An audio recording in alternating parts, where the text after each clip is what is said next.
विद्यार्थियों, आज हम कक्षा 8 की रुचिरा पुस्तक के चतुर्था पाठा सदैव पुरतो निदेहि चरणम का अध्ययन करेंगे। ये पाठ श्रीधर भास्कर वर्णेकर द्वारा विरचित यानी लिखा हुआ है। इस पाठ में जो गीत दिया है उसमें चुनौतियों को स्वीकार करते हुए आगे बढ़ने का आह्वान किया गया है। इसके प्रणेता यानी रचयिता राष्ट्रवादी कवि हैं और इस गीत के द्वारा उन्होंने जागरण तथा कर्मठता का संदेश दिया है। तो पाठ पढ़ते हैं। चल चल पुरतो निधेहि चरणम, सदैव पुरतो निधेहि चरणम। चलो चलो, पुरतो में सामने की ओर अपने पैरों को निधेहि में रखो। सदैव पुरतो निधेहि चरणम, हमेशा सामने की ओर ही अपने पैरों को रखो, अर्थात आगे की ओर ही अपने पैरों को रखो। गिरि शिखरे ननु निज निकेतनम, विनैव यानम नगारोहणम, बलम स्वकीयम भवति साधनम, सदैव पुरतो निधेहि चरणम। गिरि शिखरे ननु का मतलब निश्चय ही, निज निकेतनम हमारा घर, गिरि शिखरे पर्वत की चोटी पर है, फिर भी विनैव यानम नगारोहणम और बिना यान के यानी बिना सवारी के ही हमें पर्वत पर चढ़ना है। लेकिन बलम स्वकीयम, हमारा जो बल है, हमारी जो शक्ति है, वह हमारा साधन है। भले ही हमारे पास में हमारा घर बहुत ऊंचाई पर है और हमारे पास सवारी भी नहीं है, लेकिन जो हमारी अपनी शक्ति है वो हमारा उस घर तक पहुंचने का साधन है। सदैव पुरतो निधेहि चरणम, हमेशा आगे की ओर अपने पैरों को रखो। पथि पाषाणा विषमा प्रखरा, हिंसा पशवः परितो घोरा, सुदुष्करम खलु यद्यपि गमनम, सदैव पुरतो निधेहि चरणम। पथि में रास्ते में बहुत सारे, विषमा मतलब असामान्य, प्रखरा में नुकीले, पाषाणा में पत्थर हैं।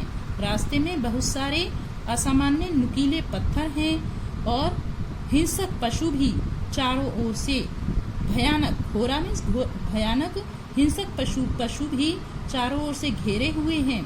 सुदुष्करम खलु यद्यपि गमनम, यद्यपि बहुत कठिन है जाना, निश्चय ही बहुत कठिन है उस स्थान पर पहुंचना, अपने घर तक, उस मंजिल तक पहुंचना बहुत कठिन है, फिर भी अपने पैरों को हमेशा आगे की ओर रखो।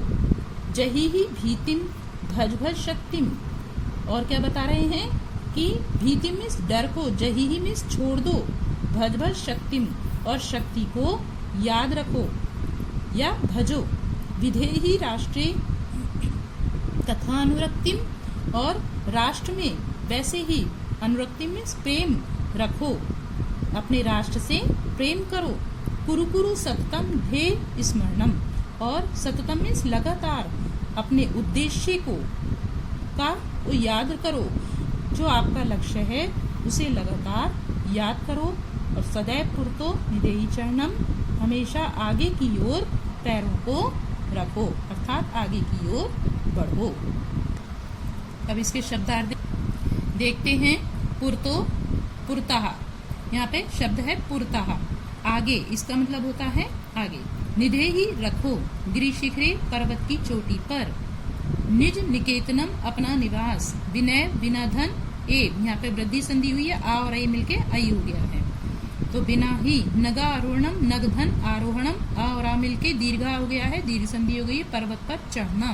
स्वकीयम अपना, पथि मार्ग में, पाषाणा पत्थर, विषम असामान्य, प्रखरः तीक्ष्ण या नुकीले, हिंसा हिंसक, परितो, फिर वही परिता आया, परिता शब्द है, इससे बना है परितो, चारों ओर, घोरः भयानक या भयंकर, सुदुष्करम अत्यंत कठिनता पूर्वक साध्य, जही ही छोड़ो या छोड़ दो, भज भजो या जपो, विधेहि करो, अनुरक्तिम प्रेम या स्नेह, सततम लगातार, ध्येय स्मरणम उद्देश्य या लक्ष्य का स्मरण। अभ्यास कार्य देखते हैं बच्चों। पहला प्रश्न है, पाठे दत्तम गीतम सस्वरम गायत, पाठ में दिए हुए गीत को आप स्वर के गाने की तरह भी गा सकते हैं। प्रश्न नंबर 2, अधोलिखितानां प्रश्नानां उत्तराणि एक पदेन लिखत, नीचे लिखे हुए प्रश्नों के उत्तर एक पद में लिखने यानी वन वर्ड में लिखने हैं। पहला प्रश्न है, स्वकीयम साधनम किम भवति, अपना साधन क्या होता है? आंसर लिखेंगे आप बलम। प्रश्न लिखेंगे पहले, उसके नीचे यहाँ पर आंसर लिखते जाएंगे। मैंने साइड में लिख दिए हैं, आप नीचे लिखते जाएंगे। तो बलम दूसरा है पथि के विषमा प्रखराः, रास्ते में असामान्य नुकीले क्या हैं? उत्तर है पाषाणाः, पत्थर। सततम किम करणीयम, लगातार क्या करना चाहिए? ध्येय स्मरणीय। अगला है एतस्य गीतस्य रचयिता कः, इस गीत के रचयिता कौन है? श्रीधर भास्कर वर्णेकरः। स कीदृशः कवि मन्यते, वह कैसे कवि माने जाते हैं? राष्ट्रवादी। प्रश्न नंबर 3 है मंजुषाता क्रियापदानि चित्वा रिक्त स्थानानि पूरयत, मंजुषा से क्रियापदों को चुनकर रिक्त स्थान पूरे करने हैं। यहाँ मंजुषा दी हुई है।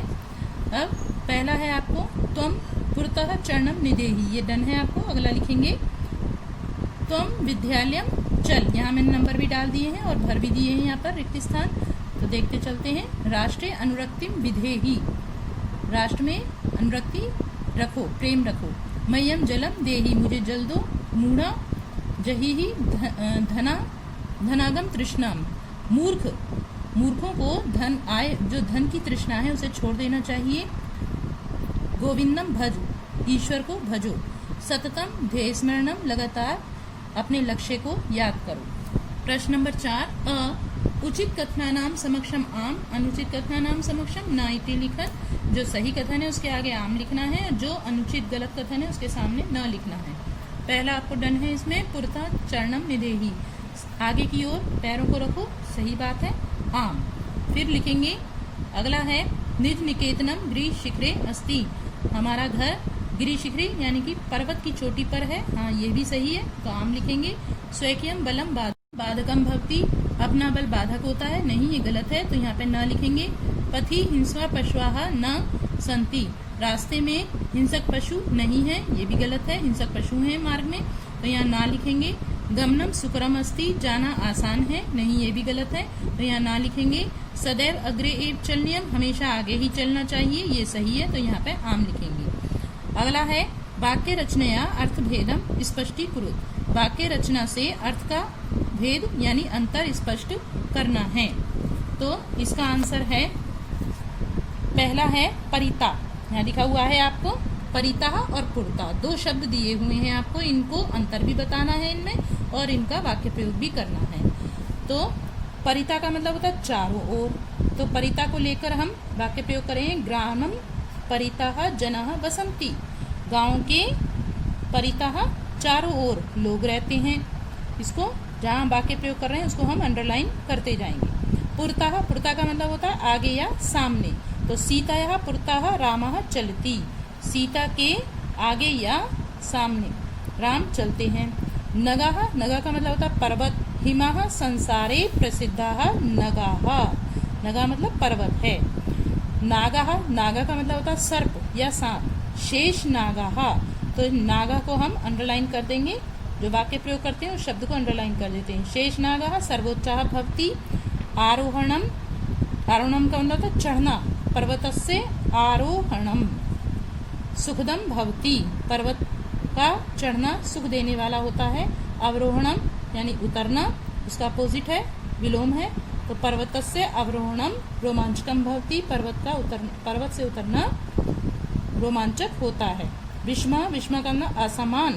पर्वतस्य मार्गः विषमः एव भवति, पर्वत का मार्ग असामान्य ही होता है यानी टेढ़ा मेढ़ा होता है, समान नहीं होता है। समः का मतलब समान। राजपुत्रः नृपेण समः सन्ति, यहाँ समा के योग में नृपेण में तृतीय विभक्ति का प्रयोग हुआ है। राजा का पुत्र राजा के समान है, राजा का जो पुत्र है वो राजा के समान है। तो इस तरह से ये हमने अंतर भी स्पष्ट किया और वाक्य प्रयोग भी किए। अगला प्रश्न है प्रश्न नंबर 5। मंजुषाता अव्यपदानि चित्वा रिक्त स्थानानि पूरे, मंजुषा से अव्यय पदों को चुनकर रिक्त स्थान पूरे करें। तो यहाँ मैंने नंबर भी डाल दिए हैं इस मंजुषा में और यहाँ पे लिख भी दिए हैं, तो एक बार पढ़ लेते हैं। विद्यालय से पुरता एकम उद्यानम अस्ति, विद्यालय के पुरता में सामने एक बगीचा है।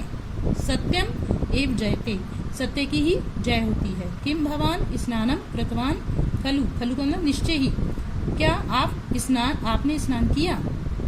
सह यथा चिंत्यति तथा आचरति, वह जैसा सोचता है वैसा आचरण करता है। अगला है ग्रामम परितः वृक्षः सन्ति, गांव के चारों ओर वृक्ष हैं। परितः के योग में यहाँ पे ग्रामम में द्वितीय विभक्ति का प्रयोग किया गया है। अगला है विद्याम बिना जीवनम वृथा, विद्या के बिना जीवन बेकार है। सदा भगवंतम भज, हमेशा भगवान को भजो। अब प्रश्न नंबर 6 है विलोम पद आपको जोड़ने हैं। पुरता का विलोम आएगा, पुरता का मतलब सामने या आगे, तो इसका आएगा पृष्ठता, पृष्ठता यानी पीछे, तो अपोजिट हो जाएगा इसका पीछे। दूसरा है स्वकीयम, स्वकीयम का विलोम होगा परकीयम यानी दूसरे का। भीति यानी कि डरना, तो इसका साहसा विलोम हो जाएगा साहस। अनुरक्ति का अनुराग रखना, किसी से प्रेम रखना। विरक्ति, विरक्ति का मतलब किसी से प्रेम न रखना, तो अपोजिट हो जाएगा गमनम, गमनम का अपोजिट होगा आगमन, आना। इसका मतलब हो गया जाना और इसका मतलब हो गया आना। प्रश्न नंबर 7 है लट लकार पदेभ्य लोट विधिलिंग लकार पदानाम निर्माणम कुरुत। लट लकार पदों से के लोट लकार विधिलिंग लकार पदों का निर्माण करना है। आपको लट लकार के रूप दे रखे हैं, आपको इन्हीं के आधार पर जिस पुरुष वचन में ये हैं उन्हीं पुरुष वचन में यहाँ पर आपको रूप का निर्माण करना है। तो देखते हैं, पहला दिया हुआ है पठती, ये है आपका लट लकार का प्रथम पुरुष एक वचन, तो लोट लकार का प्रथम पुरुष एक वचन आएगा पठतु, लोट लकार का प्रथम पुरुष एक वचन आएगा पठेत। अब आगे देखते हैं खेलसी, खेलसी है लट लकार का मध्यम पुरुष एक वचन, तो यहाँ मध्यम पुरुष एक वचन का ही प्रयोग करेंगे। लोट लकार में बनेगा खेल और विधिलिंग लकार में बनेगा खेले हे। ये है आपका लट लकार प्रथम पुरुष बहुवचन, तो यहाँ प्रथम पुरुष बहुवचन का ही प्रयोग करेंगे सब में। लोट लकार में आ जाएगा खादंतु और विधिलिंग लकार में आ जाएगा खादेयु। ये पिबामी लट लकार है आपका उत्तम पुरुष का प्रथम एक वचन, पिबामी पिबामह, पिबामह बनता है। तो यहाँ पे अब हम यहाँ पर भी उत्तम पुरुष एक वचन का ही रूप लाएंगे, तो पिबानी और यहाँ पर बनेगा पिबेयम। हस्तः, हस्तः आपका है लट लकार प्रथम पुरुष द्विवचन का रूप, तो अब हम यहाँ पे भी द्विवचन के ही रूप लाएंगे।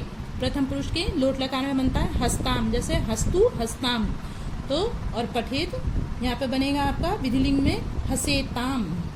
फिर है नयामः लट लकार उत्तम पुरुष बहुवचन का रूप है, तो अब यहाँ पर आपको लोट लकार और विधिलिंग में भी उत्तम पुरुष बहुवचन का ही रूप लाना है, तो बनेगा जैसे नयानी नयाम नयाम, तो बहुवचन बनेगा नयाम।